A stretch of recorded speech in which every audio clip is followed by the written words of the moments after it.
In an urban society, everything connects. Each person's needs are fed by the skills of many others. Our lives are woven together in a fabric. But the connections that make society strong also make it vulnerable. On Sunday, the 23rd of September 1984, the BBC aired a 2-hour drama. It was played on BBC Two at 9:30 p.m. The drama was set in the English city of Sheffield, and it depicted in grim, unflinching detail the consequences of a nuclear bomb landing on the city.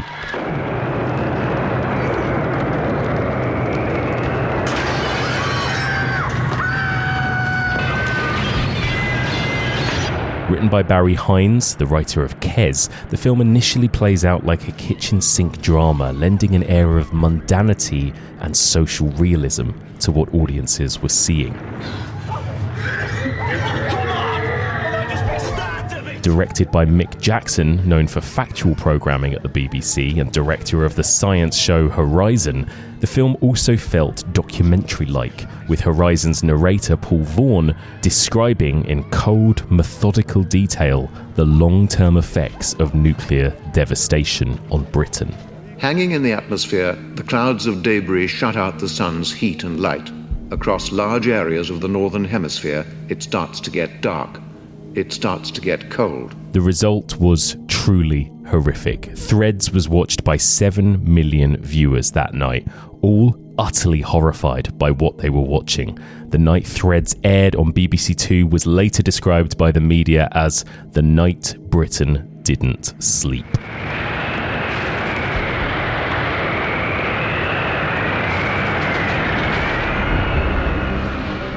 Join me as we continue exploring the evolution of man-made monsters, and we discuss the ultimate man-made monster, the nuclear bomb, in Mick Jackson's Threads.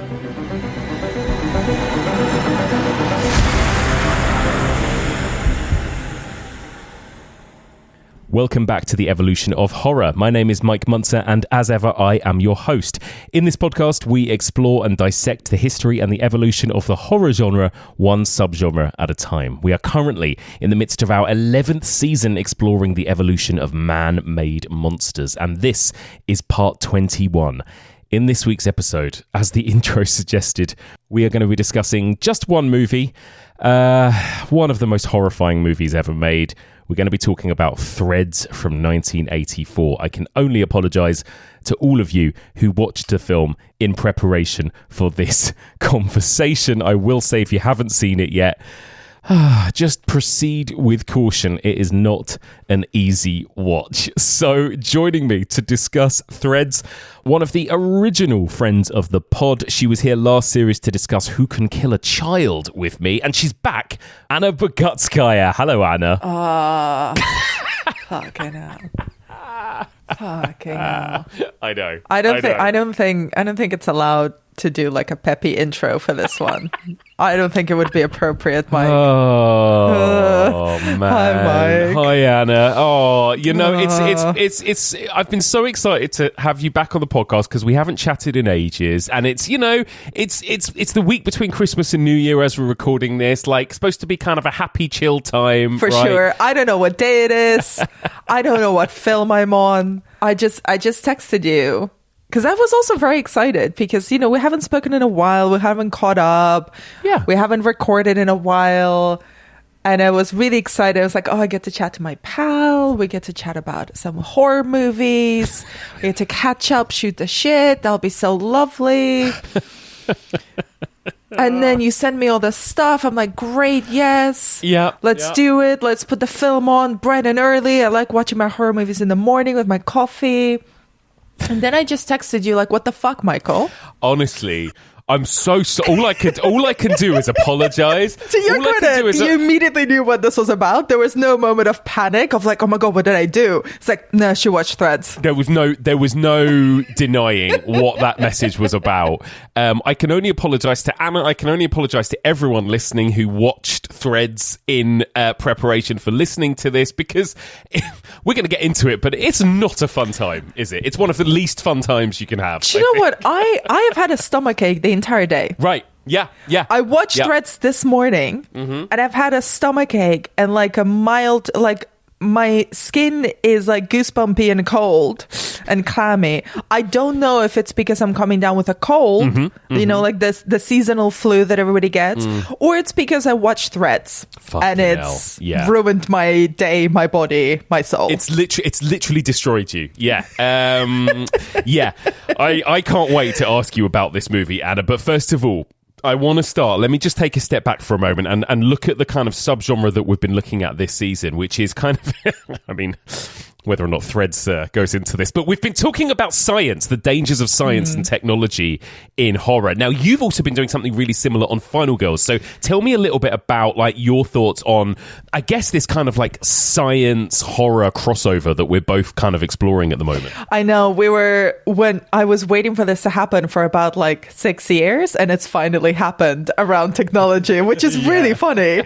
And it kind of shows how scared we all are about where we are culturally around technology. But yeah, so we've been sort of covering different angles of the same thing, which is, you know, like how horror explores technology and how technology, and I've sort of been focused more on the tech side. So like technology and what that means. But technology is essentially, you know, scientific creation and advancement. It's all man-made. I love your title of like man-made monsters, because at the end of the day, the science or the tech itself is not the monster. It's always the people that create it or that misuse it. Yeah. And I think that's kind of the thing that is ultimately very terrifying.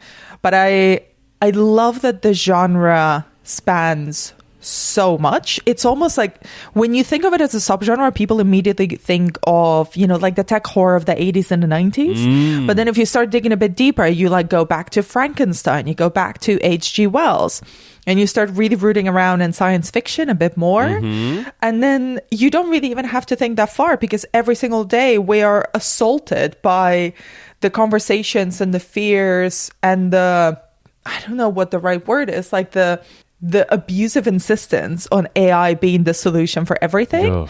And I'm not here to like stand on either side. I don't think that's the point of this conversation. It's more the fact that we are living in a moment where the things that we were considering the big unfathomable villains of horror from the 80s and the 90s is now the thing that is writing most people's emails and job applications, that you're kind of encountering in small parts everywhere, like every single thing. And that has really tinted the way that I've reviewed and watched these films, because now you look at it and you're like, oh, it's not hypothetically scary. It's like, oh no, that happened last week. Unbelievable, right? And how quickly it's happened. Like you say, the fact that clearly both of us thought to cover this kind of area this year, it feels like all of a sudden, I mean, even a few years ago, even 5 years ago, I feel like we weren't thinking of this necessarily as big a threat as it is right now, right? It's happened so quickly. And I think you're right. Like going back and rewatching movies like whatever it might be, Terminator, Demon Seed, Stepford Wives, whatever, you go, films have been warning us about this for a long, long time, haven't they? I think that's the thing. Well, I don't even think of it in terms of threat. I just think of it as like an everyday presence. It's like, imagine if all of a sudden tomorrow, suddenly you're just like, oh yeah, ghosts exist. There is life after death. And now you just like, everybody sees ghosts. So like the thing that's really interesting to me is how it's not that it's threatening, it's that it's every day. And when something is every day, it isn't scary until you go to the extremes, which this film does, which a lot of the films that we've both been covering do, which is like how far, and this is our human impulse, right? How far can we push something good? Something can just be created to solve a really annoying everyday problem, and then we're like, let's make it into a monster. Right. Let's anytime anything is discovered, created, invented, humanity's propensity is then to go, right, how can we find a way to destroy ourselves or each other with this thing we've created, right? And let's ruin it. Let's ruin it. Let's ruin the world with it, right? And it is insane how we do that over and over and over again, ever since like you know, ever since like apes picked up tools for the first time and then used them as weapons to beat each other with, right? It's like that is what we do. We kill each other with technology in some way or another. It's like, you know, Stanley Kubrick did this whole point in, you know, one scene. We have to do it in like 35 episodes of 2 hours each. Exactly. Well, I think our generation are kind of rebelling against too much technology in the home, right? We're like, bring back, you know, reading books, listening to vinyls, you know. Do you know how popular stickers are right now, man? Right. It's like we've gone way back to the 90s. Like people are like, look at my sticker collection. Oh. It's beautiful. It's so wholesome. It's so wholesome. Yeah. I don't want no robots in my house. No, thank you. No, thank you. Yeah, the 90s, still a time we all pine for and yearn for, I think, you know. The 90s also was a time when we thought that nuclear war was over and never going to happen. And it was like, quote unquote, the end of history, wasn't it? The early 90s. Yeah. So, yeah, good times. Remember that? I remember when the Cold War was over. Yeah. Well, now it's not. And now it's not. Now it's heating up. So... with that, Anna, we're going to turn our attention... Great segue. We're going to turn our attention towards Threads from 1984. Anna, first of all, tell me, what's your sort of history with this? Like, you watched this for the first time for this discussion, is that right? I did. I was saving myself for this discussion. Incredible. My history with this film is mostly you, Mike. It's mostly you. I've heard about this film... Every time it's come up in conversation, I remember your reaction being like, oh, no. It's like an instant tummy ache. Yeah. So it wasn't top of my list. You know what I mean? No, absolutely. And since the world started kind of, you know, going back into like, oh, maybe we'll do a World War III next season. Mm-hmm. Maybe, you know, Q4 is like nuclear chic. Who can tell? Oh, God. I wasn't really interested in watching it. But, you know, then you showed me your list. And I was like, you know what? This feels like a good time. This feels like a great time to watch Threads for the first time. Because I know that you loved it, and I know that it's got this reputation. I've seen kind of images of it, so still images. Yeah. I was pre-warned. I went in with my eyes open. Mm-hmm. Yeah. Well, this is it. It's really interesting because I mean, like you said, I do have that reaction to this film, but I came to it relatively late too. I mean, I think I only watched it for the first time since starting this podcast, so it's been a few years. Whereas there's a whole generation of us, probably people slightly older than us, I suppose, particularly British people who remembered and have never forgotten, I think, from a little bit like Ghostwatch. I think it has that same reputation as Ghostwatch, where everyone who watched it at the time remembers exactly where they were and how they felt when they first watched it. And it has kind of garnered this sort of cult reputation, I think. And I was told growing up by so many people in my family and friends that like, oh, that is the scariest, most disturbing thing I've ever seen. This like TV drama that was played on the BBC in the 80s, you know. So I remember a little bit like you said, you know, kind of hearing about it and thinking, it doesn't sound very fun. But then I eventually watched it and I was like, oh my God, it's actually worse than I was expecting it to be, you know? And it's not often that these sorts of things actually live up to the hype, you know? And it is, I was like, how bad can it be, really? Like a made-for-TV movie from the mid-80s. Come on. You know? Listen, something was going on at the BBC in the 1980s. Like the shit they were putting out was messed up. I wanted to ask you actually, because I, as you know, did not grow up in this country. So I wanted to ask you, like, who was telling you about this film? Like, what did like your family or people you knew, had they seen it? Had it been broadcast a couple of times? So maybe people saw it in, you know, maybe not in 1984 when it was first aired, but then afterwards, subsequently, like, what was the vibe? What were the rumors about Threads that you had heard as you were growing up? So I don't think anyone in my family had watched it. I think they remembered it when I asked my parents about it, and they were like, oh yeah, we didn't watch that. And it was obviously television back then. If you missed it, right? Like you weren't able to just watch it on catch up the next day or whatever. It was aired in 1984 on, I believe it was the 23rd of September, right, 1984. And then it was repeated once the following year in 1985. And that's because they were doing this, it had been 40 years since the bombing of Hiroshima and Nagasaki, and they had this whole week's worth of like programming on the BBC related to it. So they repeated threads. And then it wasn't aired again, I think, until something like 2004. So for a lot of people that kind of watched it on one of those two nights in the 80s, other than that, no one all the way through the next sort of 20 years got a chance to see it. And then I think in the early 2000s, you could get it on VHS and then eventually on DVD. So it started to become slightly more well-known. I think when I first heard about it, it was my girlfriend at the time, my girlfriend at university, and I think we were just having a conversation about, like, what's the most fucked up film you've ever seen? Classic pillow talk, Anna, you know? And she said, oh, it's this thing that I think it was like her my media studies teacher showed me at school, this thing that was on TV called Threads. And I remember her telling me about it.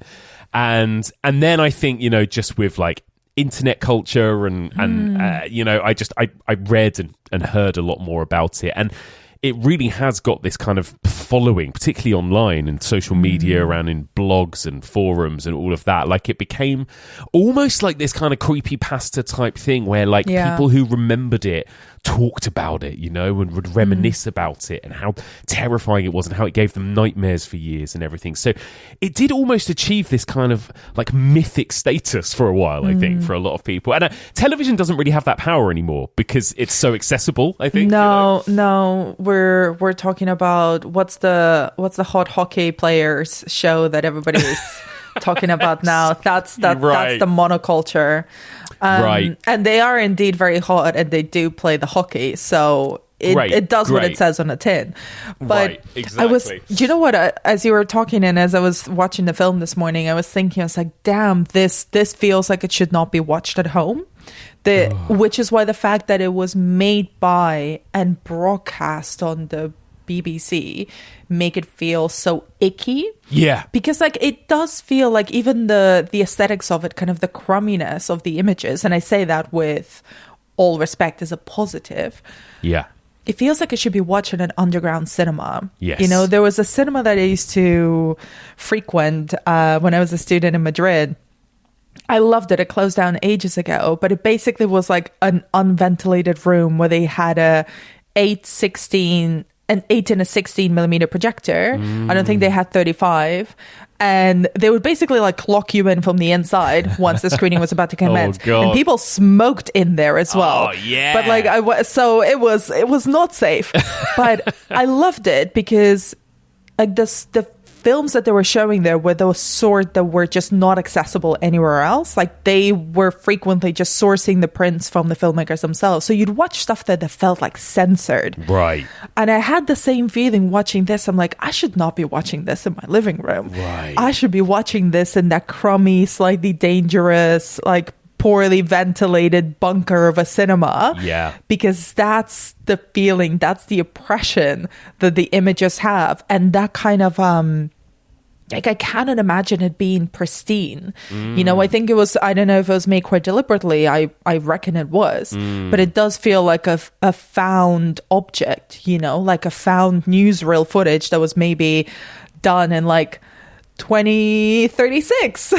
It's you know? It's amazing, actually. And I want to come back to all of this because there is almost, you're right, there is almost a kind of proto found footage element to it in a way, right? Which is I mean, again, it's like very ahead of its time in some of the things that it's doing, I think. But you're right, it reminds me, it's like those sorts of stories you heard about back when it was, you had to try and find certain venues that played Cannibal Holocaust in London, and it was because it was banned, it was like you had to technically join a film club in order to see it, you know, and all that kind of stuff, right? It feels like that kind of a thing, like illicit somehow and dirty as well. That's you know? it. Even though it's not. And again, even though it is this actually kind of respectable docudrama made for the BBC as well. So it straddles a lot of sort of vibes, I think, you know, in a really interesting way. After the film had ended, I kept thinking about like, there was meetings about this. Yeah. that I cannot imagine being in a meeting about threads. Like, there was a budget. That is exactly... I think that is almost word for word what I said the first time I watched it, Anna. Maybe it's because we come from being within the production world and stuff, but I sat there, like, aghast after the first time I watched it, thinking, well, we're all fucked. We're all going to die slowly and alone. And then I thought to myself... Somebody made this. Like, how did this get made? How did a team of people write, direct, commission, and create this piece of work? You know? Do you know what? I don't know what this says about me, but like we've both worked in like public arts institutions. You've been at the BBC itself. Yeah. And like we know how long it takes to get something like pushed through the system. It's like this intestine, you know, that you have to like keep pushing the stone up this winding, mushy road. Yeah. And I kept thinking not so much about the clearly very talented, conscientious filmmakers that made this, but about the like people in charge, the commissioners, the marketing and publicity executives, the controllers, that they had to go into a room and be like, okay, so here's the pitch. Everyone dies miserably slowly and everything is fucked. It'll be a banger. Everybody's going to tune in. Honestly. We should totes do it. Honestly. And I think that's the thing, isn't it? Is the reason that it happened, the reason that it was commissioned and that these meetings actually came to something is because 1984 was such a different time. And I think that there was a genuine Cold War threat, right? There was a genuine nuclear threat at this point in time. And there were public information videos that would get played out to the world, to the country, you know, played out on the BBC. I think you actually see snippets of a real public information video in Threads, the thing where they're like, if the relative in your house is dead, cover them up and drag them outside. All of that stuff, that was like real. If anyone dies while you are kept in your fallout room, move the body to another room in the house. Label the body with name and address and cover it as tightly as possible in polythene, paper, sheets or blankets. If, however, you have had a body in the house for more than 5 days, and if it is safe to go outside, then you should bury the body for the time being in a trench or cover it with earth and mark the spot of the burial. And so it was in the public kind of consciousness, you know, it was a genuine fear and threat. And I think what they thought they were making was a genuine kind of public service kind of thing, you know? Like, so I think that's why it was somehow able to be made, was because I think in the BBC's perspective, this is something sort of factual that everyone should watch and should know about, you know? But my God, it's like they went hard. I have a question for you. Yeah. Do you think, maybe this is a question for the end, but like you're a great editor. You can do editing magic if it doesn't fit. Do you think we could make Threads 2 now? Well, maybe I will save this question for the end, because you know that it is being remade by the Adolescents. I do know this, right? yes. So I'm really excited for a 4-hour single take in real time miniseries about a nuclear bomb hitting Britain. Can't wait for that, Anna. Can't wait for that. I genuinely kind of wait for that because I think that team is really brilliant. However, I was imagine pitching Threads 2 now. It sounds like an episode of a spoof show, but also I think it might get turned down today because they're like, I don't think we can make like the nuclear universe work. Well, no. And I was thinking about kind of in some ways the second half of this movie is like we were in a post-apocalypse movie, right? Absolutely. And I was thinking about post-apocalypse movies and how most of the time we find them quite fun. And I was thinking about Mad Max, or I was thinking about 28 Days Later, or I was thinking about, you know, the 1,000 zombie movies, and how I would rather live in any of those universes over this one, which is the one that's actually more likely, right? At least in 28 Days Later, it's a nice, quiet, pretty countryside, you know? I don't want the bit in between. I either want the how does everything go to shit, which in the case of a nuclear holocaust is just going to be like really quick. Yeah. Or I want the 200 years later when Ray Fiennes has built himself a lovely library and sculpture made out of skulls. I'm into that. Absolutely. I don't want to do the in-between bits where everybody's just killing each other over a really frozen piece of bread. Exactly that. So let's get into it properly, Anna, and start at the beginning. First of all, I mean, usually I would ask you to just give me a plot summary of the movie, right? What can we say about Threads as a story, Anna? Everything goes to shit. Everything goes to shit. That's the log line, okay? That's how they pitched it. Okay, I'm gonna try to do good by you. So it is essentially a fictional, heavily dramatized account of what would happen if there was a nuclear war emerged. Essentially, if there was a nuclear confrontation between, at that time, the United States and the Soviet Union, and there was a nuclear bomb dropped on Sheffield, which is, for anyone who's not based in the UK, a city that's right bang in the middle of England. And it had, at that time, I'm not aware now. I don't know anything about anything except movies. So I don't know if this is factual. Don't come at me. At that time, it had some military bases and was used. It was quite centrally located, both geographically, but also in terms of how it was connected to the UK military. Yeah. And the film essentially unfolds following a few, we'll discuss it in a bit, but regular people, a couple of families, people who live and work in Sheffield, and what happens to the town and to the country at large before, during, and after the nuclear explosion. We're shown how it decimates the entire populace, how it decimates the land. It essentially becomes barren land. Nothing grows. People are dying of radiation sickness.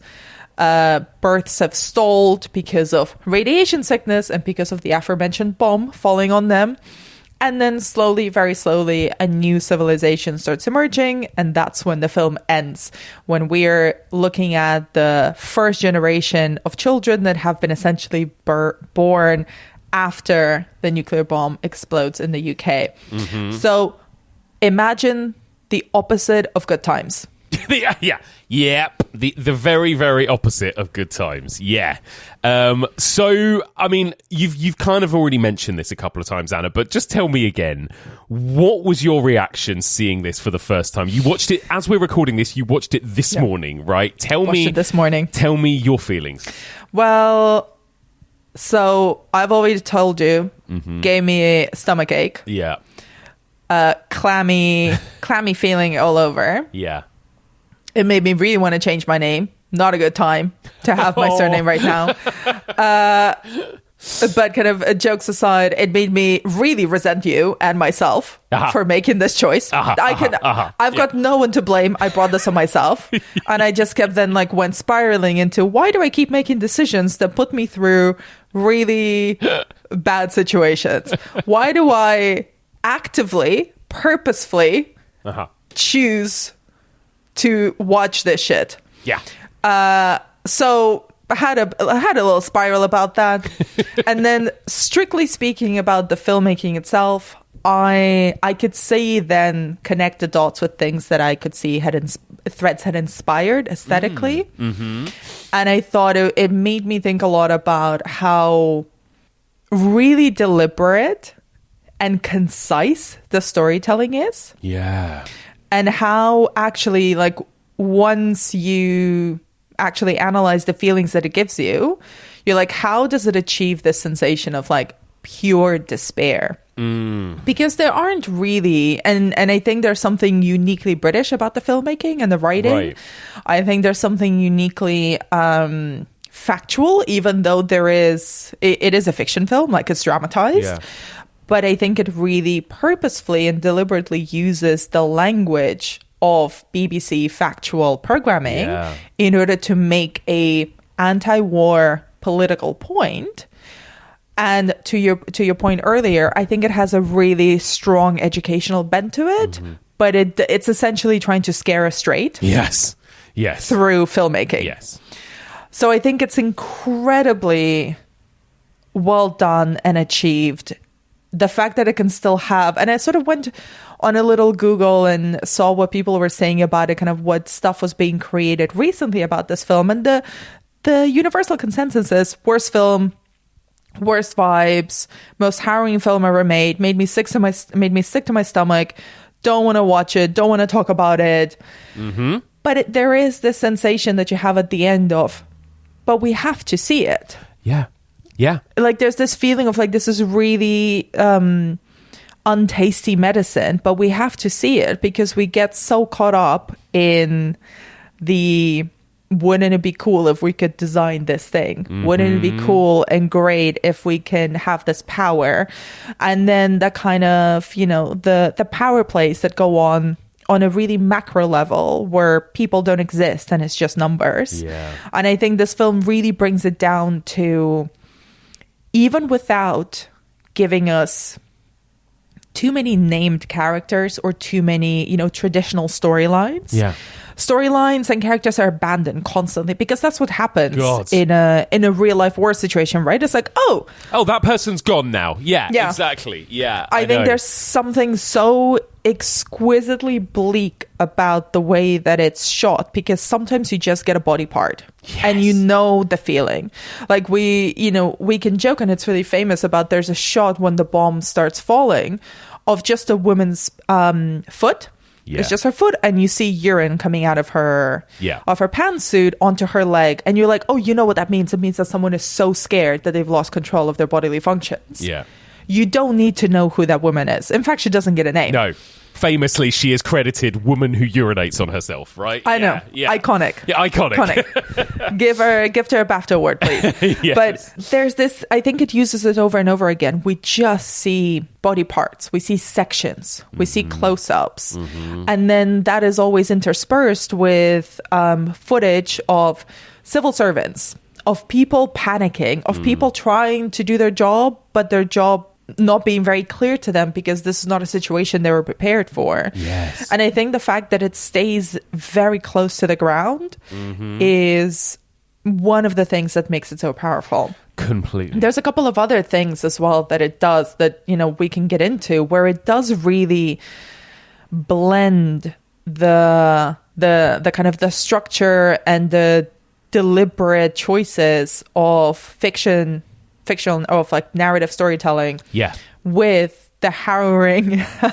message and ambitions of public information films. Right. And that in itself is like an aesthetic that we don't have anymore because that just simply doesn't exist anymore. And it even isn't where we get our information from nowadays. Right. So that kind of aesthetic feels almost impossibly hokey. Like, when we see a reel or like a news reel, it's like, oh, and then this happened. And it's, sort of a Walter Cronkite type voiceover or like a really BBC type voiceover, which this also has. Yeah. But however, there's something, and I don't understand how it does it. It does not feel hokey, even watching it at the end of 2025. Even though it uses those very now old-fashioned mechanisms to signal that it's telling you the truth. Absolutely. Absolutely. And I think all of those things that you just mentioned add up to a feeling of complete... The thing that really kills me about this movie is the utter pointlessness of everything that we see. That is the what I find overriding feeling about everything that we see, is that as soon as that bomb is dropped, it makes everything completely pointless. That yes, you've got these people that work in public service that are in the bunker. They ultimately come to nothing, right? Then we're following this woman who has this baby with this guy, and that sort of ultimately comes to misery and death, and everything ultimately comes to nothingness, to more misery, more pain, more death, right? And I think the thing that you hear, and there are some great pieces, you can find them on YouTube, and like reaction interviews from people at the time who had watched it and things like that. People just were like, oh, if a bomb...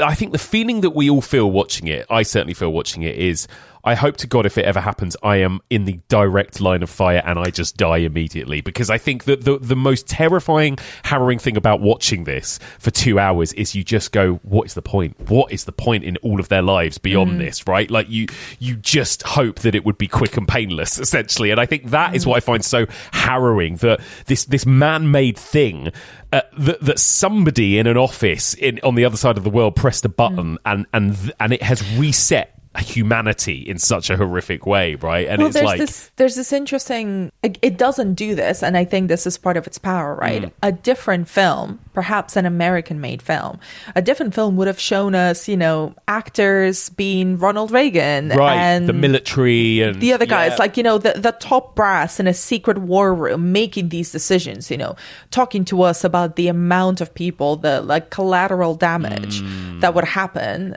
and being at the same time protected because they're quote unquote the chosen ones, the important ones. But we don't see that. We stay, like I was saying, very close to the ground, almost like a nature documentary, right? Yes, like we don't see the macro. The film is not interested in the macro because I think, and this is the kind of the PSA element of it, it doesn't, people cannot understand the macro. They're like, well, what has that got to do with me? That won't impact me. That's too far away. But instead, it's like, no, but what if it's, this is how it's going to impact your local Asda? You know what I mean? It's like, think about the things that are right in front of you. Yeah. And sometimes it chooses to just show them. Yeah. Instead of coloring them up in like fancy oration and like big political speeches. It's like, no, this is what's going to happen in Sheffield. Yeah. This is what's going to happen to the place where you just bought your milk. That's what it's going to look like with after radiation. Well, this is it. And yeah, you're right. We have no idea whether I'm assuming the rest of the world is a nuclear wasteland too, but we don't know that for definite, right? We have really no idea what's happening beyond the north of England, essentially, in this. And in that regard, there is a feel, you can absolutely believe, can't you, that, Charlie Brooker has talked a lot about how he watched this. Alex Garland has talked about how this was an inspiration for him, and you can feel it in some of those kind of post-apocalyptic narratives we've seen since, the seeds of threads from this. But you're right, that micro personal street level that we get is what makes this so hard to watch, I think. I mean, Oppenheimer, very well made film, but for that, you see people sitting around in the White House going, which city in Japan should we drop the bomb on, right? And it's much more, and that in itself is harrowing in a different kind of way. But this is the polar opposite, right? We're not seeing government officials, like you say, we're not seeing people in the White House, we're not seeing the people that control this and press the buttons. We're seeing the people on the ground. We are seeing everyday northern working class British people sitting in the pub who have no idea what's coming and how they're going to handle it. Off transport planes late yesterday afternoon and were immediately moved undercover into temporary hangars. See that? Watching that thing about Far East and it goes and turns its over. Far East? Wow, what's going on there? Iran. Americans have just said Russian. Iran? That's not the Far East, you pellet. That's the Middle East. China, Hong Kong, that's the Far East. So what? It's far enough, isn't it? It's at Near East myself, Scarborough and Skegness.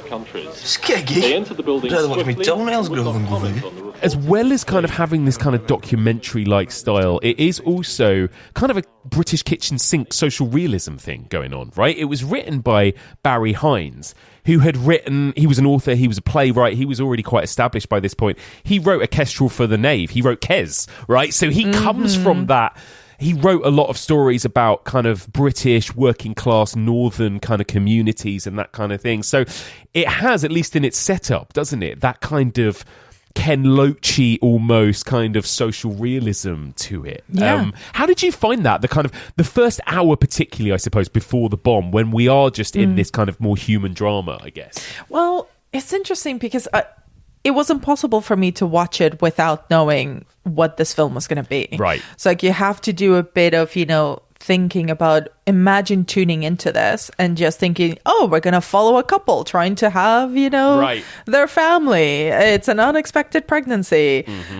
And then boom, nuclear bomb. Yeah. So I couldn't have that experience because already the reputation was too big about this film. And I have to say, and you know this about me, the kitchen sink drama is not my thing. No. I've not watched many of those films. Do you think it's because it's so British? Is there something like inherently very like that doesn't translate? I don't know how well Ken Loach films do globally, for example. I don't know. I think just narratively, there's something that was never appealing to me, because maybe I'm just more in love with the fantastical and the excessive. Like, I'm into the maximalism that cinema can make, and a bit more of the fantastical element. And to be honest, like, probably before I moved here and I got to know the UK better, I probably watched more of those films because it was interesting to me. It was a different way of life.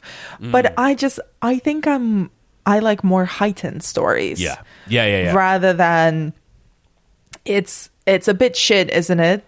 That's not enough of a driver for me. Yeah, personally. That is fair. Yeah, they are grim. Those films are grim. Yeah, but like, I see completely what you mean about kind of the. I don't actually think that it didn't feel that grim at the start, because it's just very plain. Yeah. It's just very bleak in a way where I remember thinking, it's like, God damn, like the 80s in Britain were not fun. No, I know. There was a point where you hear the voiceover, which I imagine was archive of, or maybe an actor, doing a Maggie Thatcher impression. I was like, oh no. God. I know. Yeah. Not great times to be in the UK. Not great times. That's the thing, right? Is that, you're so right. There's something kind of quite bleak about this before the bomb drops, right? I think you're right. It's something about 70s and 80s Britain that we now, particularly for people like us who weren't around during those decades, really, that you think of it as, yes, sort of like dingy brown carpets and brown. Everything's right? brown. A lot of brown, minor strikes, and Thatcher, and everyone is angry and resentful. Well, this is the interesting part. So, like, I didn't even feel like anybody was really angry. They were just like mildly annoyed. Yeah. Yeah. But there's this real, and again, this is me speaking as someone who's like, I've lived in the UK now for almost 12 years. And there's like parts of its culture that I will never understand. Like, I will never be able to penetrate them because I've just not grown up in this. And there's a thing about the beginning of this film where I kept thinking, like, is this like a post-war thing? Does it start with this thing of, the like, oh, well, it is what it is. You just keep calm, you have a biscuit, you have some tea, and you carry on. And then when shit really hits the fan, those rules start falling apart. So actually, the blandness of the first third, I would say, is really deceiving, because it's like a deceiving sense of calm and normality. And of course, it seems, bleak compared to where to be honest, mate, like 2025 UK, it's not that much better. Absolutely. We'll come to that. But yeah, in some ways, there's no better time to watch it, right? No, but there's a certain brownness and grayness, like even in the way that the actors are delivering their lines. Yeah. Where it's like, the thing about the kitchen sink dramas that I do like is when usually there's a character that really wants something and they're just going to be like, no, I'm not going to accept that this is all I get. I'm thinking of Billy Elliot right now. It's like, I'm going to dance, Yeah. I'm going to break out of this. Yes, I can do this. Yes, I am allowed to want this. There's like this sense of, this is not everything that life has to give me. No. And that feeling just doesn't exist here. Like, these are characters who are not, this is not me trying to, put them down. It's like, it's just very normal. It's very everyday, just people living their lives. Yeah. And nothing about them kind of makes them spectacular. And I think this is a deliberate choice, because if there was something spectacular about them, it would make them feel more fictional.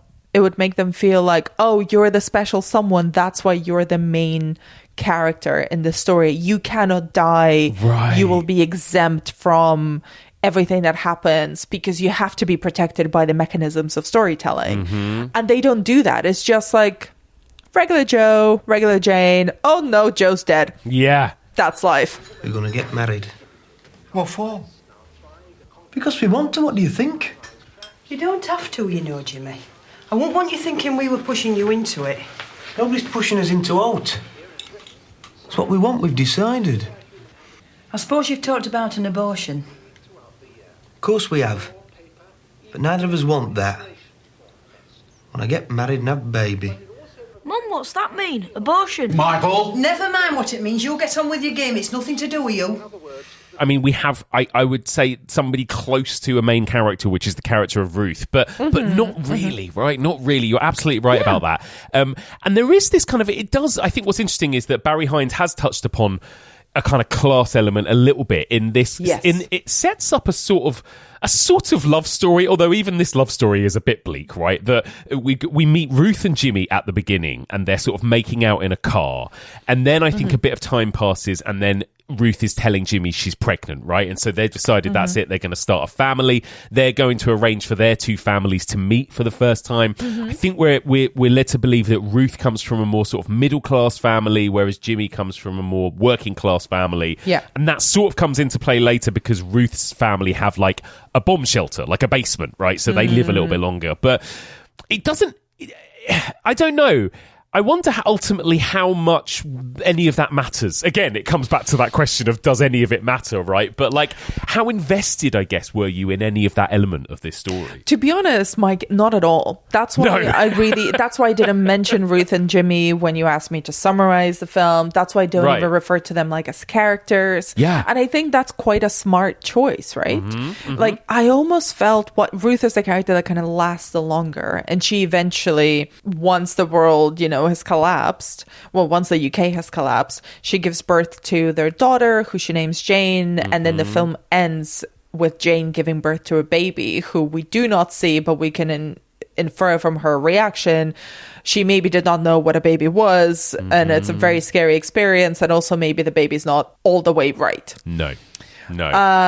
Because radiation sickness. Yeah. But I almost felt watching them like I was watching a nature documentary, and you don't really get attached to like, oh, that's a lovely gazelle. Oh no, he's being eaten.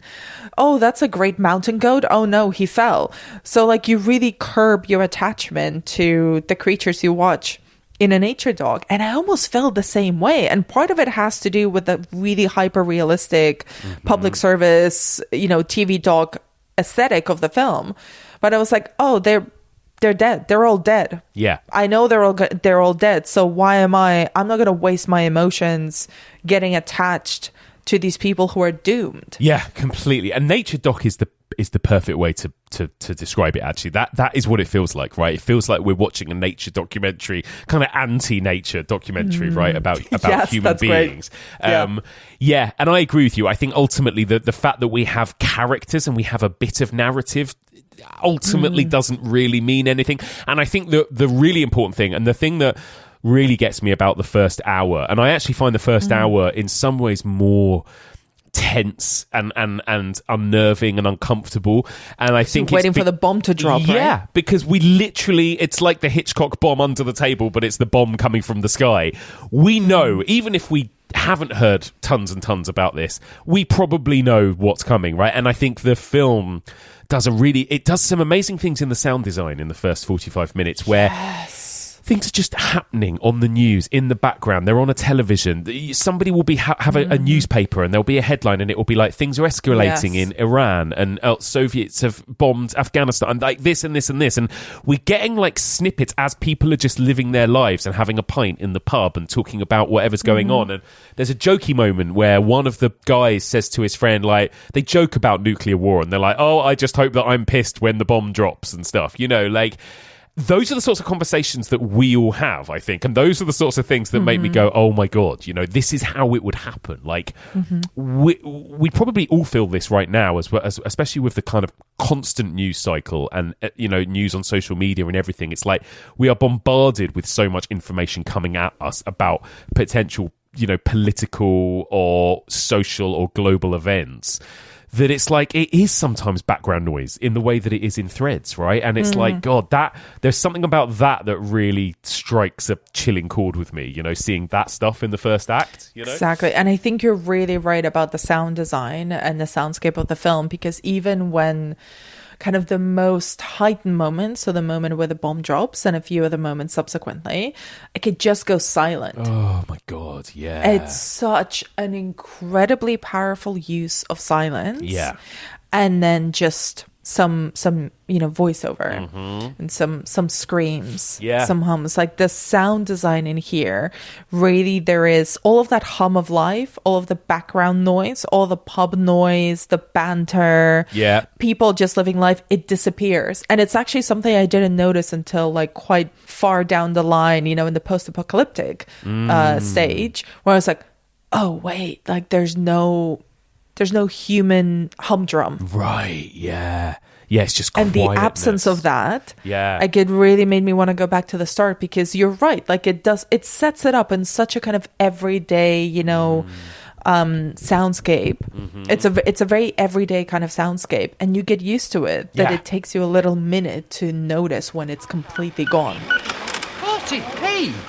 That's scandalous. They were only 26p last week. You can always shop somewhere else, if you're not satisfied. Honestly, there's a national emergency going on, and all you can think about is lining your pockets. Look, nobody's forcing you to buy them. Put them back on shelves if you don't want them. Yes, I will. I'd sooner starve first. Excuse me, love. They've started fighting, Mum. Who has? The Americans and the Russians. It's just been on the news. My dad says you've got to come home now. Come on. Hey, you haven't paid for them things. And even when things are really genuinely escalating, like we go from like whatever it is, code black to code amber or something, right? This kind of amber warning. And then suddenly you start to see things do start to shift, but yet still life just carries on. So yes, and it reminded me a bit of COVID. It reminded me a bit of, again, whether or not this is a particularly British thing, that kind of keep calm, carry on mentality, or whether this is just human beings generally. But that idea that, things are actually shit's getting quite real around us now, but we're all just going to kind of continue with our everyday lives. And yes, maybe we'll go and we'll bulk buy toilet rolls, and we'll go and, raid the supermarket shelves. But other than that, we'll be fine, and there's a lot of that. Well, we know in our lifetimes now what that feels like. Yeah. Exactly. To suddenly have the really scary word of, pandemic, global infection be screamed at you from every direction. And then you was like, oh, it's fine. That'll never reach London. It's like, oh no, the toilet paper's gone. Right. Oh no, there's no more like bottled water. Oh no. Yeah. Yeah. And that kind of escalation, is really intense, because it will only just start with the things that you're able to see and do down the road. Right? Exactly. You're not thinking about, what is the president of Armenia doing right now? Right. When I'm trying to buy bog roll. Exactly. So I think it also does that really well, because it's a sense of security and a sense of normalcy, that some things will remain the same, even if everything else is changing rapidly. And once those things become impossible, that's when, and I think overall we're creatures of routines. So if all of a sudden you get forced and told that you cannot do a thing that you had previously been used to, or that you had previously considered a basic right that you have. Right, yes. That's going to really drive people nuts and make people really, really mad, which is also something we see in the film. Absolutely. The way that the government tries to implement martial law, the way that they try to control the crowds, control the looters, until those words become pointless, because there's nothing to loot and there's no law, there's no sense of property anymore. Right. So what we're seeing is the devolution of society and societal norms. Yeah. And it's those small things are the last things to be abandoned. Yeah, exactly that. And it's almost like people can't, it was the same with the pandemic. It's almost like we can't comprehend the scale of something like that, and so we just go about the small things that we do understand and that we can get our head around. And I think again, it's so chillingly accurate when you see what goes on in the first, as shit starts to escalate. It's like we have people looting supermarkets, fighting over the last item on the shelf. We have people protesting in the street and political protests and anti-nuclear marches and stuff. which is exactly all the sorts of things that, did happen in 2020, for example. We had, people raiding supermarkets and we had people protesting in streets that year, and ultimately, again, when you watch this, it kind of goes, well, what was it all for, as well. But again, that's a very human response, I think. We respond to that kind of thing with kind of, I guess, like small activism in our own way, like regaining control in a tiny way of our lives, I guess, in some way or another. And then you've got the characters on the local council as well, which again I find hilarious and bleak, because it's like local authorities become important from this point onwards, and the local authorities get brought down to this bunker. And again, there's even a moment when the guy has to say goodbye to his wife, and he's like, right, I'm going down to this bunker now. And even that, it's like you feel like neither of them really believe that this is going to happen, right? Yeah, because they don't have a big emotional goodbye. It's just kind of like, oh, I better go do this thing then, Well, you tell me, Mike, is that the most British thing about this film? Maybe it is, actually. Maybe it is. Because you just know the Hollywood version of that would not be the same, right? It was really interesting. I was actually reading an interview with the director, and there was an American film that was being produced around the same time as Threads, and he was really worried that it would kind of steal their thunder unless they went down the very American heightened dramatic route, which they did. I haven't seen that film, so I can't speak it for it by myself, but quoting him. The day after, that's right. Exactly. Yeah.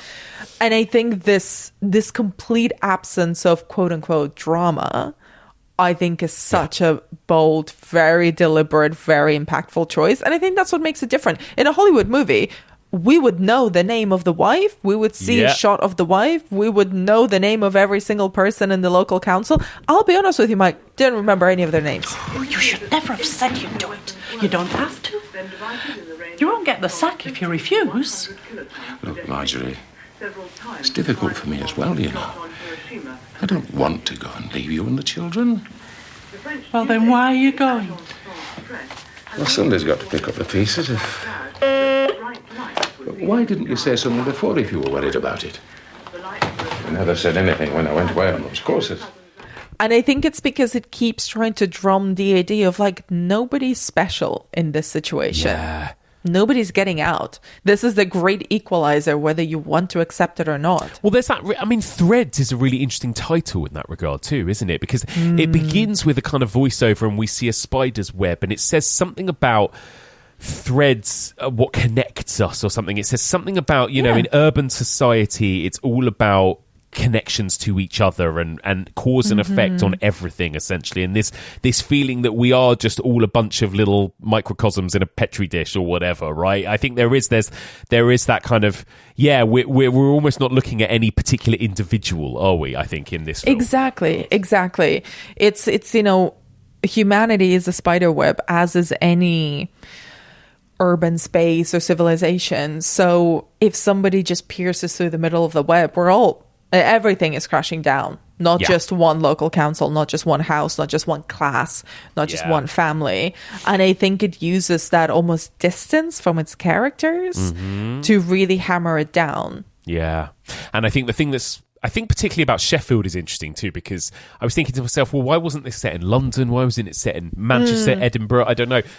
I think Sheffield is interesting because it is one of the few cities that is super populated, and it has a lot of industry as well as military, but also it's quite rural. So I think also what you get is countryside in this, as well as right on top of all of the kind of industry stuff that's happening. So I think that kind of comes into play later on as well, that we're also in the English countryside in this setting, Yeah. And you can imagine that it's like, this is an incredibly bleak thing as well to think. You can imagine that if, in the big bunker, in the bunker at number 10, when they're like, oh no, Sheffield has fallen, right, they will not deploy the efforts that they would deploy, say, if Washington or London was under attack, which is incredibly bleak. But it's like, that is the way that the world is structured as well. Absolutely. There's these hierarchies. Absolutely. And I think the choice to set it in Sheffield also just reminds people, it's like, well, it could be set in your town or your city too. You think you're special? Yeah, exactly. Not exactly. really.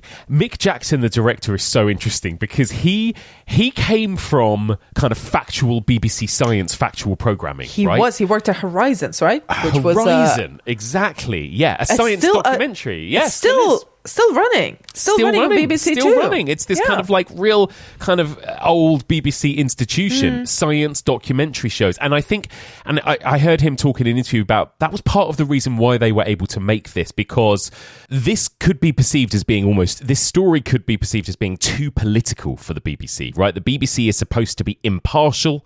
It's not supposed to take one political stance or another. It's publicly funded. It's public service broadcasting. But the fact that it is wrapped up in this kind of factual documentary kind of veneer, right? That it's directed by the guy who makes Horizon, this respected science doc. It's actually narrated by the narrator of Horizon at the time, right? The voiceover is done by Paul Vaughan, who was the narrator of the program at that time. Yeah, exactly. So it's like implicitly there's a connection. It's like, imagine if, David Attenborough was or Stephen Fry or someone were narrating the like really bleak narrative drama about a nuclear holocaust. You'd be like, wait, is this true? Is this happening? Very similar actually to when Stephen Volk cast Michael Parkinson in Ghostwatch. It's that same kind of thing where we all know this guy as this, trustworthy, factual presenter or whatever, right? And it's also, I think, tapping into this long-standing tradition of like the voices of reason, the voices of truth. Yeah. And the BBC is also, it's not just television, it's also radio. And like, I know I'm stating the obvious here, but I think it's not to be underestimated, the power that the radio had and continues to have to be kind of the place of factual, grounded, rational information being delivered to you. Absolutely. And what's really interesting as well, I'll look into it, but the broadcast of this, the original one in 1984, it was a whole evening. Yeah. It was a whole evening where it was followed by a documentary about the climate impact of a nuclear holocaust and then a Newsnight debate. Yes. About a similar topic. So it's like, again, the programming meeting, what I can imagine be like, okay, so what are we going to do around the airing of threads? Right. How are we going to how are we going to pack this evening up, really ruin everyone's day, their weekend, their year? Like, let's talk to the news. Let's go over to the next room, talk to the Newsnight guys. It was like, how do you fancy having a debate about a nuclear holocaust? We've got this great film that's going to be airing tonight. Yeah, I know. It's unbelievable. But I think you're so right. That is important. That whole context of how it was shown as part of an evening. BBC Two as well. And this doesn't really exist anymore, but there were 4 channels back then and that was it, right? And BBC, and they had very specific identities too. And BBC One was kind of family, all-round entertainment, the big broad shows, the kind of Strictly Come Dancing type shows, and ITV was kind of similar. Channel 4 would be slightly edgier programming and that kind of thing, and then BBC 2 was slightly more kind of arts and factual and science and maybe slightly more academic and that kind of stuff. So the fact that it was again made for BBC 2, that it was made as part of this evening of kind of news and debates and exploration of like nuclear war and nuclear weapons and that kind of thing, wrapped it all up in this kind of educational context, I suppose, which is really interesting. And I think there's something really interesting. You mentioned before about this almost like non-partisan approach, which is interesting at the time because like you can very clearly see that this is like a warning and anti-war film, right? But it does really carefully navigate the line between what would be considered too much of a, how would I say, what's the very un-BBC way of saying, it's like too much of an opinion, right? Yes. You cannot veer too much on one side or the other. No. And what's interesting as well is like the Beeb had previously been in trouble, quote unquote, because they had censored the war game. Yes. Which was very much along the same lines, also essentially like a fall documentary. It ended up winning, I think, the best Oscar for Best Doc. Yeah. At the Academy Awards. So it was a success, and its success almost made the censorship even more criticized. And there's this, and so doing all of this programming around threads, I think was also a part of kind of a a restitution of kind of a mea culpa by BBC Two being like, you know what, I think we might have messed it up a bit with the war game.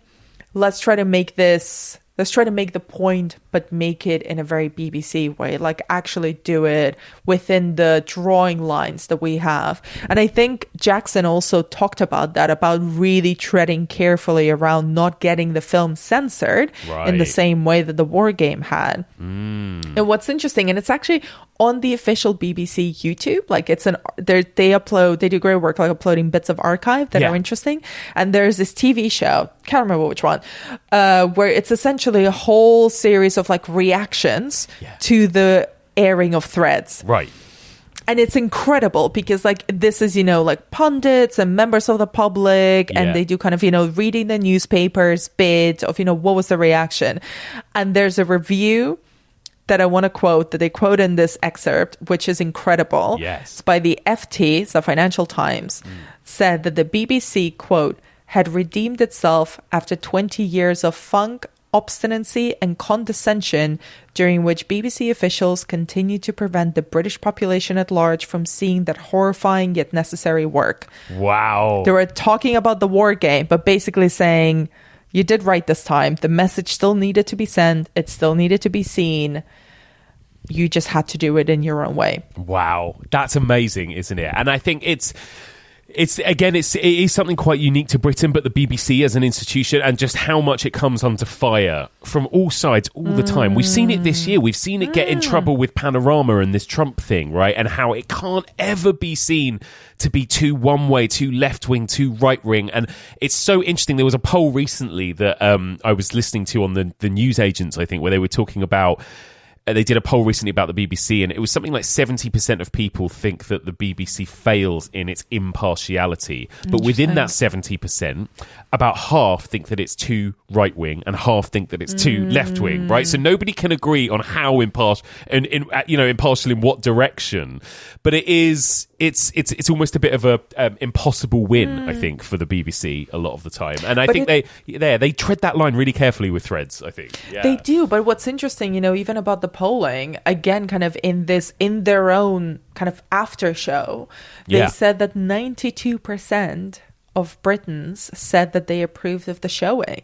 Yeah. Which is a kind of consensus that I find unimaginable in 2025 on everything. Even what you just quoted, it's like, oh, we're all in disagreement. Yeah, I know. And with Threads, everybody was like, no, I was probably needed to see that. Needed to see that. I know. And I think what people really hoped for, including the director, Mick Jackson, they hoped that leaders and politicians would watch it, I think. Mick Jackson spoke in an interview being like, I really hope that Thatcher and Reagan watched this, like it's important. And some did. And the Labour leader at the time, Neil Kinnock, actually wrote a letter, didn't he, and said how important a piece of work this was and everything. Yeah. Meanwhile, fun fact, Reagan, a month before the airing of Threads, was making jokes about bombing the Soviet Union. And they're like, you know what, maybe don't joke about that. Maybe don't joke about that. Yeah. You see? Maybe don't joke about it. I don't think the Soviet Union at the time was taking jokes like that too well, my friend. No. I don't think they take them well right now. No, definitely not. Definitely not. Yeah, exactly. So it's a real balancing act, I think, that it had to get with this kind of being a factual program, being this kind of science horizon doc type show, whilst also being this clearly incredibly very anti-war piece of art, right, as well, which it absolutely is. I guess it would have gone too far had it had a portrayal of, for example, a Tory Prime Minister making the decisions or something like that, right? So it kind of swerves away from anything like that, which is probably a good idea. Let's talk about the moment the explosion itself actually happens then. I think it happens something like 50 minutes into the 2-hour runtime. And again, must we? Exactly. we all know it's coming. And yet it still feels like such a shock when it happens, right? When you see that mushroom cloud, you hear, like you said, Anna, it goes completely silent. It's silent. Completely silent. Then there's that massive kind of noise, that explosion and that cacophony of screams and panic and chaos. Jesus Christ, they've done it.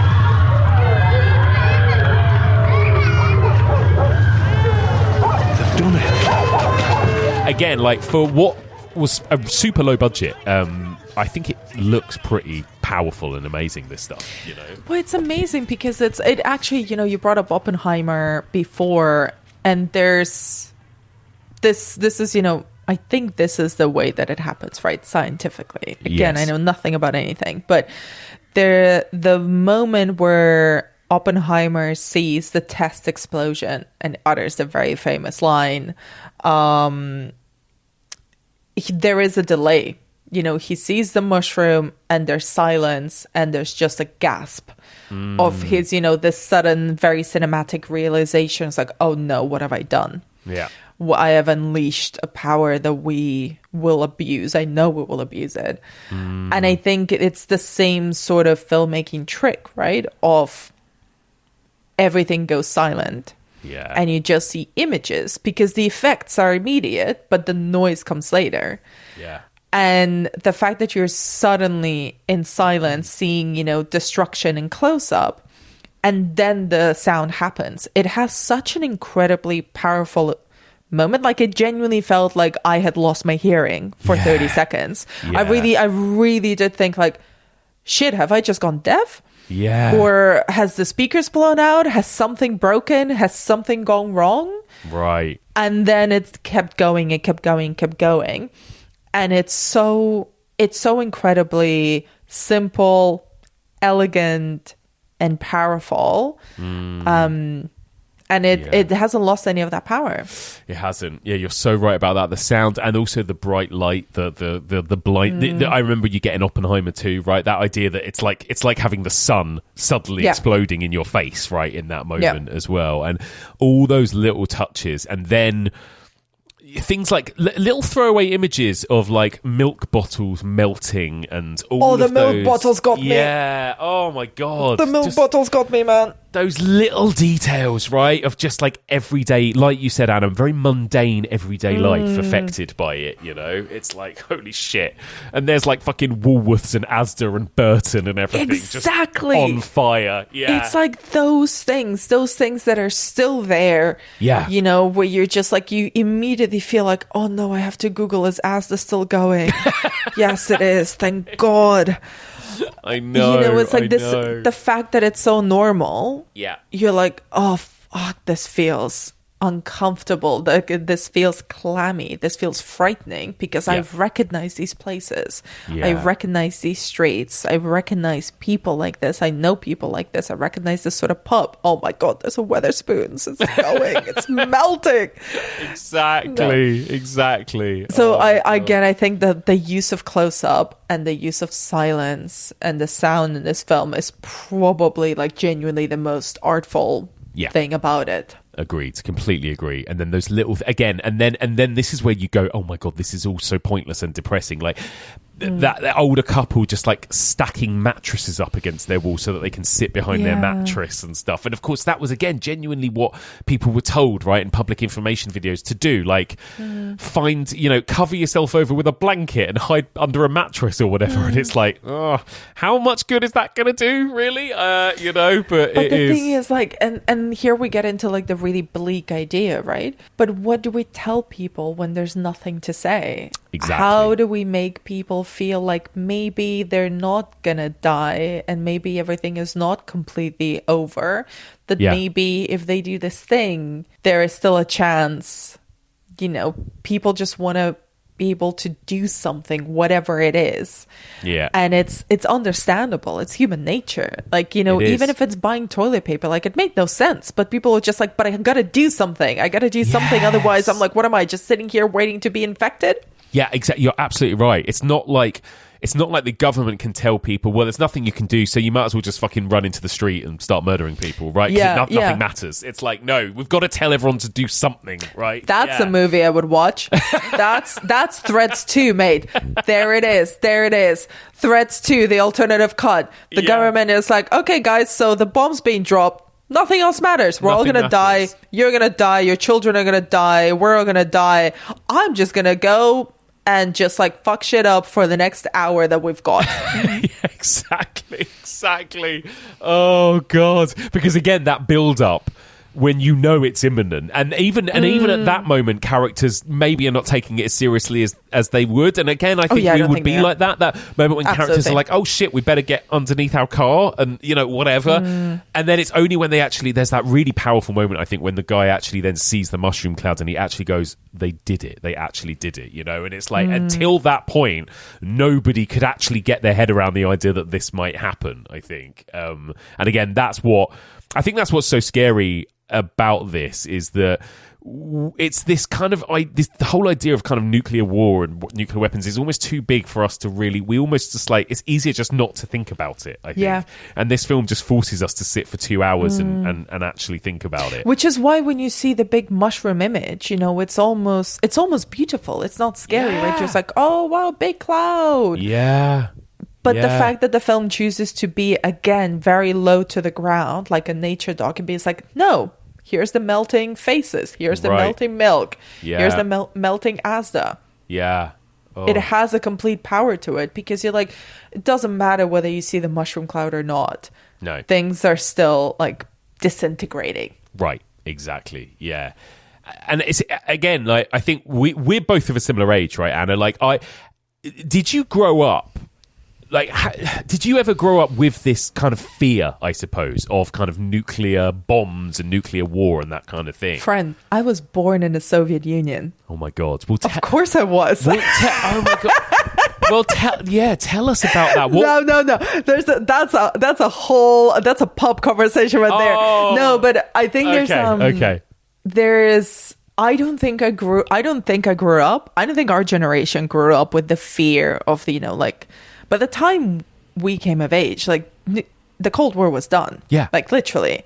Yeah. I think the big moment when I remember feeling like, oh no, this is bad on a level that I don't comprehend, is 9/11. Yes. I think that was the big moment where it really felt like, oh no, the world is doing something that I know is terrible, that feels invented, seeing the two towers fall down. Yes, that was the mushroom cloud that I remember. Yes, agreed. Experiencing, and then it's just been getting progressively worse since then, right? Yeah, it has. Yeah, it's been a downward slope, basically, hasn't it? But growing up, that's pretty nice. Yeah, it's pretty nice. Yeah, absolutely, absolutely. And I think still got the occasional are you a Soviet spy vibe? So it's like, maybe. I absolutely get that. I agree with you on that. Like the 9/11 impact was our generation's version of that. But even that, right? I remember those fears through the 2000s when I was a teenager of is somebody going to blow up a building? If I get on the London Underground, is there going to be a bomber? Is there... And these were scary, scary threats, but not on the scale of what this explores, right? Not in a way that is going to basically end the world forever as we know it. And again, there is something almost so vast about this threat that I can't even imagine what it was like growing up in the 70s and 80s and trying to get your head around what that could be, Do you know what I think is really interesting that this film reminded me of? And kind of going back to, a post 9/11 world. Yeah. Where... And maybe, I don't think this is a unique experience, but it certainly felt unique in a teenagey way when I was growing up. My parents are Russian. I grew up in Spain. I learned English really young. So I had access to 3 different points of view and 3 different sources of information. I could go and look at newspapers in 3 different languages. I could read The Guardian, I could read El País, I could read, watch Russian state television. Wow. And I remember very starkly after 9/11 and kind of how progressively worse it got, the disinformation. So I think what our generation is marred by, and this has now reached unspeakable levels where we don't even know if the images we're seeing are real. I watch a cat video, half the time it's AI. I feel cheated by cat videos. I know. But it was this really seeing for myself disinformation in action over the same event. So I could see the same event being reported in newspapers and hard news and on kind of news channels completely differently. Right. Different villains, different words, the same images being used and given different contexts.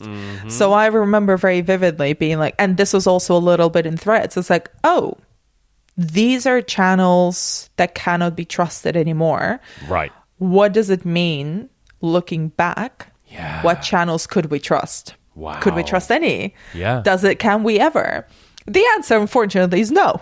No. You can't trust any of it. Yeah. And it takes so much work to compare and contrast. And I had the incredible privilege of being able to do it in different languages and then see like how powerfully it would affect people who only had or only chose to source their information from one place. Oh, that's amazing. And their worldview was completely shaped by that one source. And obviously, it's incredibly lucky of me to be able to know several languages and then to be able to have all those different sources of information. But it also made it incredibly clear that, like, most of it is manipulation, and you find the truth somewhere in between all of those stories. Yeah, you're so right about that. And that, I mean, again, there's something chilling and relevant to now, isn't there, about that? I think, you know, people talk about this a lot, but this access to unlimited information and news right now, and yet we are sort of in an ever decreasing echo chamber, all of us, right? We are fed news. News is selected for us based on an algorithm, based on what we ourselves might look for or read.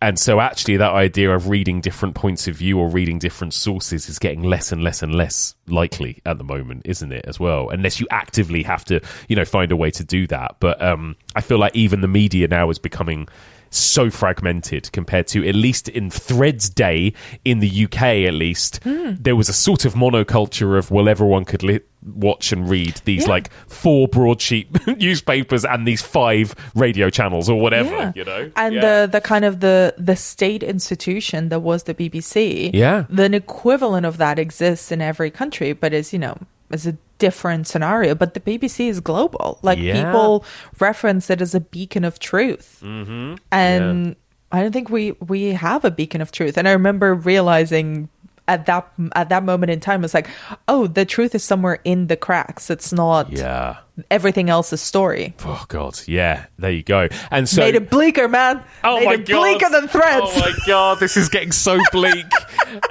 Quick, let's move on to the post-apocalyptic stuff. Make it funny. Make it fun. Make it fun. Because I mean, this is it, right? This is where you start to go, oh, for fuck's sake, because you're halfway in. You're an hour into this movie. You think you've seen the worst, which is the explosion and people's faces melt off, and you think, right, the worst is over.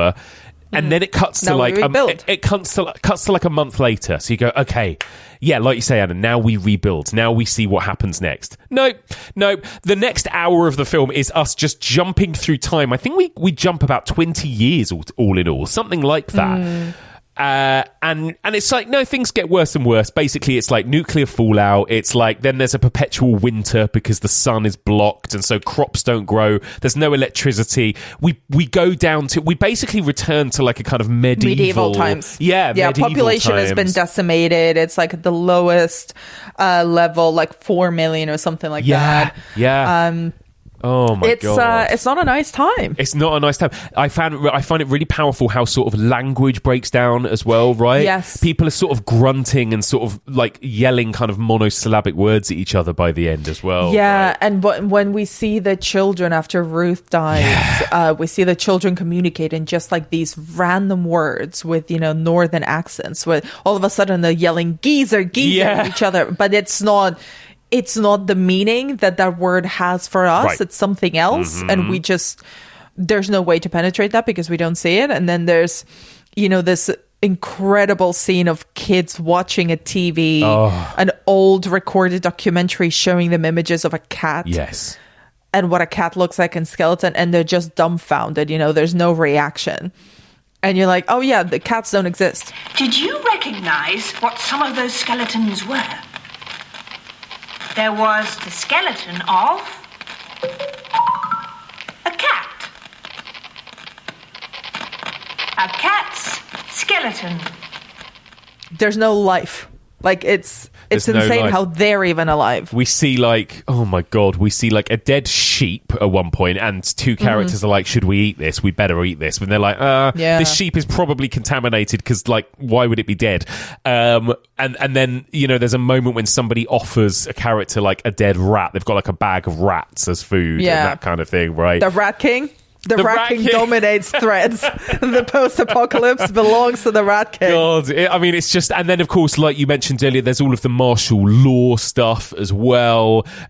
There's that really haunting image that I think was the image on the front of the Radio Times magazine, and it became the front cover of the VHS and the DVD, which is the traffic warden, right, with the kind of bandage on his face.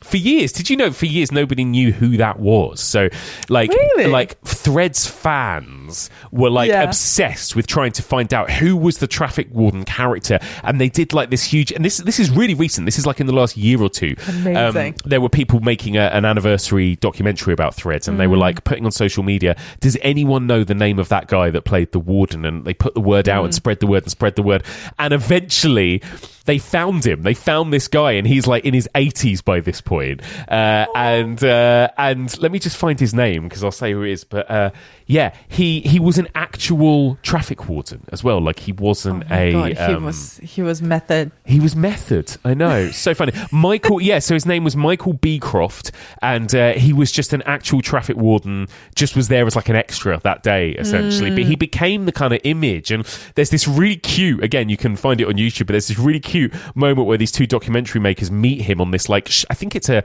local radio station.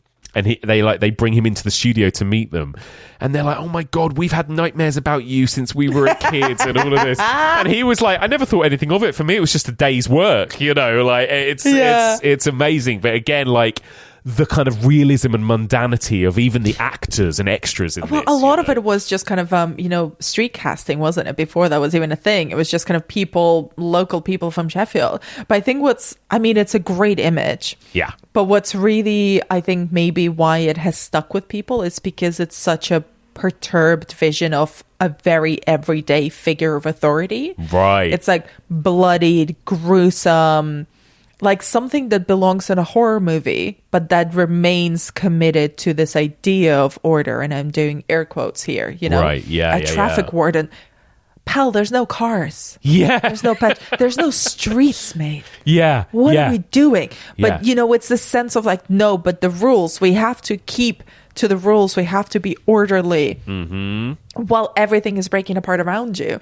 And the bandage and the kind of the blood on it and all this gunk of it, it's this perverse sense of normalcy that a big chunk of the film has before it all becomes, Resident Evil. Yeah, exactly. And then you get this just kind of like horrible coda, don't you? The ending. So Ruth eventually gives birth and she has a daughter. Ruth lives quite a long life considering the circumstances, right? Because I think she raises her daughter Jane until she's about 12, maybe 13, something like that. And then Ruth finally dies. It seems like Ruth just dies of exhaustion, I think, right? Or radiation sickness. She's like, she's prematurely aged. Her hair is white. Her eyes are all like, glazed over with cataracts. And it's unintentionally funny to me because at this point, obviously, I've given up on life. In the film, Jane, her daughter, is just like, all right, takes the clothes off of her dead mother's back and just potters away. Right, exactly. And actually, I think the makeup's pretty good as well for such a low budget. Like the kind of the scarring and the face, like the cuts and the burns. And again, I think what's interesting is this happened 2 years before Chernobyl, right? Where you would actually see people, have all of these things. But what they were going on, of course, was Hiroshima and Nagasaki. Like the makeup artist was talking about how she used a lot of photographs and archive of people that were, obviously actually felt the effects and were subjected to the effects of those nuclear bombs. So that was what they kind of used. But they used like super cheap kind of, apparently she was saying it's just a mix of like hairspray and a few other ingredients that she was kind of spraying people with. But it looks amazing. And there's some amazing also, like Japanese made dramas and horror films that kind of dramatize not just the physical, but also the social aftershock of Hiroshima and Nagasaki. And it's the same here. It's not, this is just, your regular neighbors who have like half a melted eyeball or something. Yeah. But there's no boots. There's nothing, like there is this kind of haphazard, just cover it up. But also then at some point, you're not pretending to cover it up. Like everybody's in the same situation. Everybody's got something that's been melted or burned off or whatever. Yeah. This point, it's people just like clinging on to life, almost like in a really primitive, instinctual way, because this isn't a life. They're just surviving. They're just trying to survive until their body gives up, because it does feel like their souls, of whatever their animus is just completely gone, given up. It's gone. It's gone. Yeah. It's like, this is what it is now. I'll try to survive, and then I'll be gone. You're so right about that, actually, and I think you're right. I think as a viewer, like I said, and a lot of people said, you just think to yourself, you just let yourself die, right? But actually, maybe not. I mean, maybe you're absolutely right about that. Is that there is this absolute primitive need in all of us, right, to just keep going, and we see that, and you're right, like there is no aim, there is no life, there is no soul, there is no pleasure, there is no anything to live for. It's really like that nature doc comparison that I made earlier. It's like it's always there. They're just surviving because it's in our nature to try and survive, to cling on to life. And this is where I think I don't think of it as a storyline or as a plot point. I think of it as a device to make a point. Right. The point being that life goes on and life will cling on to life. Yeah. The reason Ruth is pregnant at the start of the film, the reason we see her give birth and, quote unquote, raise Jane, and Jane gets pregnant as well, and gives birth to something. It's because life still will find a way to make itself happen. Yeah. In whichever form, transformed, disturbed, whatever it is, life will continue. Is that the sort of life that we can imagine? No, we can't. And I think the film really imagines a very bleak and empty sense of a post-apocalypse, but also there's signals there that people have started to rebuild with whatever means they have. That's and true. that is also part of it, right? It's like, we'll find a way. We can't even fathom what it's going to look like.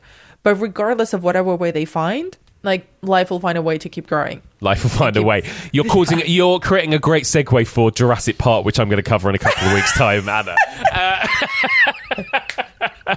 From Threads to Jurassic Park. Love it. Love this. I'm trying to make it upbeat now. Do you know what? Raise the vibe, because it's been a lot of Delph and melting faces and I agree. losing control and nobody cares. And you're absolutely right. That is true. I hadn't really thought about it, but that is a reading of it that despite all of this, humanity is somehow still going at the end of it, right? And I guess that is a tiny glimmer of some hope at the end. I mean, if we're gonna judge it by Jane's reaction to the baby she just birthed, maybe not so great. Maybe not, because it literally ends on a freeze frame of her reacting to whatever she's given birth to, right? So it's like, wow. Yeah, wow. It's like the ending of Rosemary's Baby. Yeah.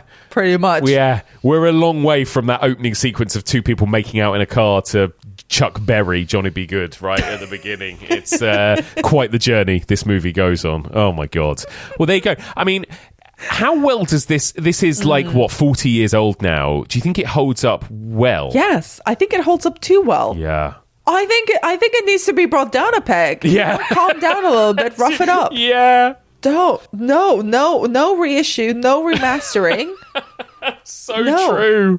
So Put true. it on BBC iPlayer and leave it there, and then just let people find it. There was a headline I read recently, a piece about a young Gen Z person writing to, I think this was in the States, saying that her generation needs more nuclear apocalypse movies so they can understand the full effect of what this would mean, that it doesn't remain so abstract. Just put Threads on TikTok, man. That'll do it. It's so true, actually. You're right about that. I think I think that is exactly right. I think the idea of nuclear war is too abstract to too many of us. And this really...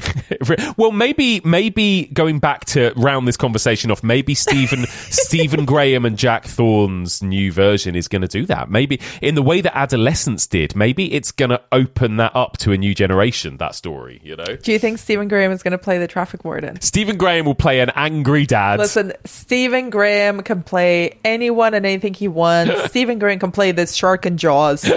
I believe in him. He can do anything. Put him in everything. He's amazing, isn't he? It's national treasure. I'm almost a little bit scared by them doing Threads because it will be so well done that I just think, oh god, it's going to be really tough. It's going to be hard to watch, I reckon. What I think is really interesting, what I think is the right kind of choice, if I dare say so, is that they're not, very little has been known, but I don't think the right thing would be to sort of remake it in the sense of let's do it again set in the 80s. Let's do it as a period piece. It's like, no, the world has changed and then we've sort of reverted back to this era of paranoia and fear and very powerful people like playing around with words and without thinking of consequences. Yeah. What does that fear look like now? What does a 2025, 2026 post-nuclear apocalypse world look like? Right. And I think that's going to be really interesting because it might, in the same way the threats forced people at that time and continues to force us now, really make us again look down and look around as opposed to be so concerned with the power players and actually be like, what would this feel and look like? And my wish for it is that it's not glossy. Me too. My wish for it is that it's effective. Yeah. That it's rough.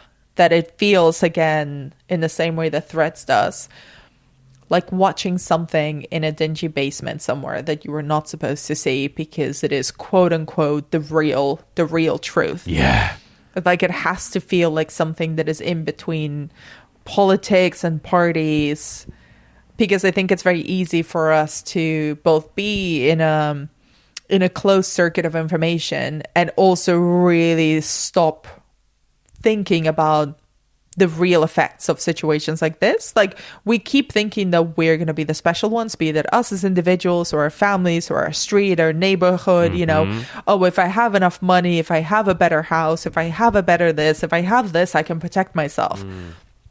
It's probably not true. Yeah. That's just, we're just lying to ourselves. And I think a film like Threads really pierces through those lies that we tell ourselves, let alone the lies that we're being told by the powers that be. The more powerful lies are the ones that we tell ourselves. Yeah. Because it makes it easier for us to think that this will not affect us. That's my hope for Threads 2026. I could not agree more with everything you just said. Yeah, absolutely. And I have faith in those guys that they will know what made Threads work so well in 1984 and what they can do to make it work in 2027 or whatever it's going to be, for sure. Yeah, amazing. Well, there you go. Well, Anna, let me just go something a bit lighter for a second, right? I went down again. Oh my God. Sorry. No, I love it. It's been a roller coaster of emotion. Honestly, this has been such a fascinating conversation. Thank you, Anna, for this. And I miss our chats. I've missed it. As bleak as it has been, I've loved having you back on the podcast, Anna. And my final question for you is, what is your favourite? Let's step away from Threads for a moment and talk about man-made monsters. You know, Frankenstein, blah blah blah. What's your favourite movie in this subgenre, Anna? Oh, Mike, you know me. It's Frankenstein, baby. That's my boy. Which version of Frankenstein is your fave? Well, first of all, obviously Mary Shelley's. Good. Mary Shelley's Frankenstein, the OG. But then it's got to be Guillermo del Toro's Frankenstein, best adaptation. I think it's the only one that truly understands the heart of the book. I truly think it's the film that I've read the takedowns. I've read the opinions. I don't give a shit. I love the book and I love what the book, where it came from, what it's trying to say. I think it's the core DNA of all of these films, the films that you're covering, the films that I've been covering. Oh my God. It is one of the core texts that has given us so many different story. It's like one of the Rosetta Stones of horror and science fiction and Gothic fiction on the stage, on the screen, on the page. So many things would simply not exist without Mary Shelley's Frankenstein.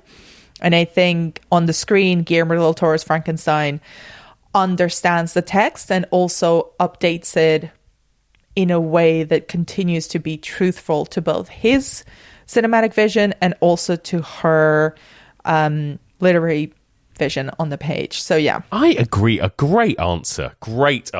Also, can I pick a second one? Please. Seconds by John Oh Frankenheimer. my god, that movie. Oh my god. Do you want a bleak ass film? Do you want a second helping of depression? There you go. Amazing choices. Anna, thank you so much. Just remind people before you go, where can they find your podcast, your books, all the other amazing stuff you've got out there in the world? Sure. So you can find me talking about many of the same movies that Mike has, along with some others on the Final Ghost podcast, which I'll come back in January. And also you can pick up my book, which is out now in paperback, where I talk about horror films and feelings and also some gross body horror stuff. It's called Feeding the Monster. Some bookshops everywhere. And you can follow me. I'm pretty much only on Instagram now at Anna B. Demented. Don't post regularly, but I'm always watching, just like everyone in all of these films. You know what social media we should be on, given the conversation? Threads, right? But we're not. Do you know what? Do you feel like you just instinctively reject Threads because it reminds you of this film? Maybe that's what it is. Maybe subconsciously I'm like, no thanks to Threads. No thanks. Yeah. No, I'm like, I've seen this one. Doesn't end well. I don't want to be on there. Threads is not going to save me. Exactly. I know your games. Anna, thank you so much for your time. My absolute pleasure, mate. Anytime. And that's it for this week. We made it to the end. Well done, everybody, for joining me and Anna on this journey to talk about one of the bleakest films ever made. Threads from 1984. There we go. Drop me an email. Let me know your thoughts on this TV drama. Do you think it's as disturbing and upsetting as I do, or do you think it's overrated? Let me know. You can email me, evolutionofhorror@gmail.com. You can also find us on the socials. I'm on Instagram and Blue Sky. Evolution of Horror is on Instagram and Facebook. If you want to discuss Threads and other horror movies we're discussing this season with fellow listeners, you can join the Evolution of Horror Discord or our Evolution of Horror discussion group on Facebook. You can find this podcast in all the usual podcast places, and if you get a spare moment, I'd be so grateful if you could drop us a little rating and review on your podcast app of choice, as that always helps us get discovered by new listeners. So, on to next week then, and think of next week as a bit of a palate cleanser. You know, this is what I love about doing this podcast, that I can move seamlessly from Terminator to RoboCop to Reanimator to Threads, and then to next week's double bill, because next week we're going for something a little bit lighter, a little bit frothier, a little bit trashier. Next week I'm going to be joined by the brilliant Michael Blythe, and we are going to be discussing 2 teen killer robot movies from 1986. We're going to be talking about Deadly Friend and Chopping Mall. Thank goodness. Join us next week for all of this and more on the Evolution of Horror.